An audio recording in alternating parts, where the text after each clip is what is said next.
નમસ્કાર દોસ્તો, અગર તમને કોલેસ્ટ્રોલની તકલીફ છે, લોહી પ્યોર કરવું છે, એટલે મતલબ લોહીને તમારે સાફ કરવું છે, બ્લડ તમારું એકદમ ખરાબ થઈ ગયું છે, વારંવાર સ્કિનના રોગ, નાના મોટા ફોડલા, ગુમડાઓ કે એવું કંઈ પણ તમને થઈ રહ્યું છે, ધાધર, ખરજવું, ખજવાળી કઈ તકલીફ તમને થઈ રહી છે, જે લોહીના કારણે થતી હોય, તો એના માટે એક શાનદાર નુસ્ખો બતાવું છું. એના માટે તમારે બે વસ્તુની જરૂર પડશે. આ નુસ્ખો એકદમ ગજબનો ઉપયોગ અને ફાયદાકારક છે. કોલેસ્ટ્રોલ માટે તો વરદાન સ્વરૂપ છે. તો આના માટે તમારે 2 થી 3 વસ્તુ લેવાની પહેલા જરૂર પડશે.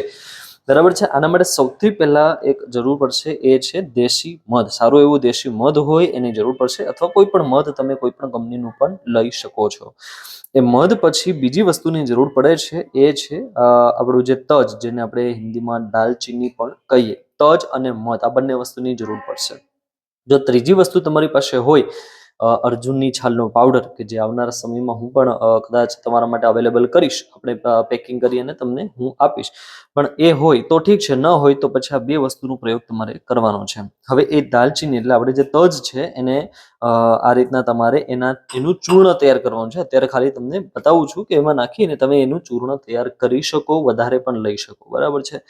હવે તજનું ચૂર્ણ તૈયાર થઈ જાય એ પછી તમારે એ ચૂર્ણને 1 ચપટી જેટલું અથવા તો 4-5 ગ્રામ જેટલું લેવાનું, અને એમાં તમે 4-5 ગ્રામ જેટલું મધ મિક્સ કરી દો. આ બંને વસ્તુને તમારે સવારમાં ઉઠીને, બરાબર છે, નરણા કોઠે બ્રશ કરીને પણ તમે કરી શકો, સવારમાં ઉઠીને પણ ખાલી પેટે તમારે નુસ્ખો કરવાનો છે.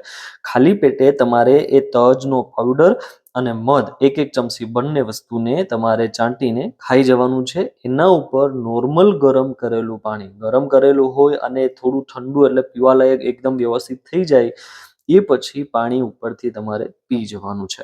આ નુસ્ખો કરશો એટલે તમારા શરીરની અંદર જે લોહી રહેલું છે, આપણા શરીરમાં જે લોહી છે એ 100% ધીરે ધીરે પ્યોર થાય છે, એ એકદમ સાફ થાય છે. ચામડીના રોગ, નાના મોટા કોઈ પણ એવા રોગ હોય એ પણ દૂર થાય.